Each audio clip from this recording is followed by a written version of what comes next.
kama Dr. Emmanuel ambaye sijawahi kufeli hata siku moja. Leo nimewaletea mti mwingine ambao umezaliana, yaani umeoteana. Angalia vizuri jamani. Hii ni mimea mizuri sana. Siku yoyote utakapokuwa unakutana na vitu hivi, usije ukavipita hivi hivi. Angalia vizuri, imeoteana kama unavyoiona. Angalia vizuri jamani.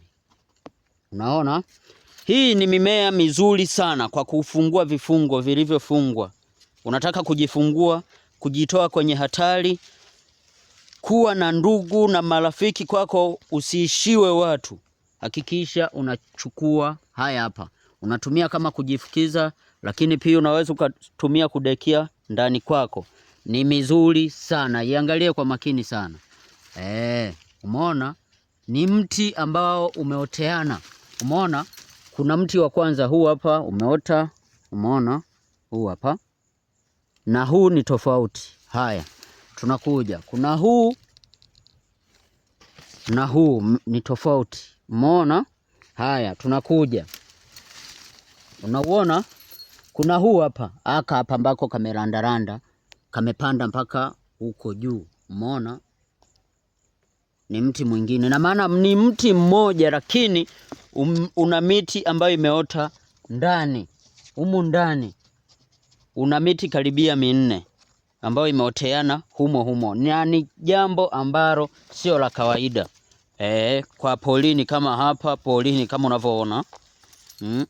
Sio kawaida kukutana na mti umeoteana na miti zaidi ya 4. Dokta ni mmoja jamani, na bado nawaletea vitu vingi sana.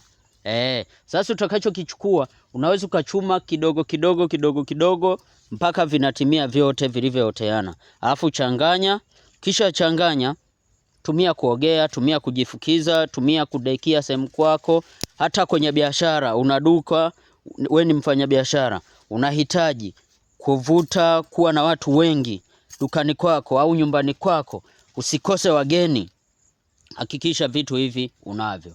Jamani mimi ndo Dr. Emmanuel ambaye sijawahi kufeli na bado nawaletea vitu vingi. Hii hapa, iangalie kwa makini. Narudia tena mara mbili. Usije ukapuuzia jamani. Hii hapa. Umeiona? Lakini pia kama umeiona video hii, hakikisha unaishare.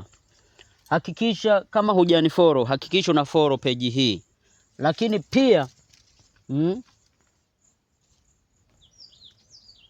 angalia vizuri, umeona?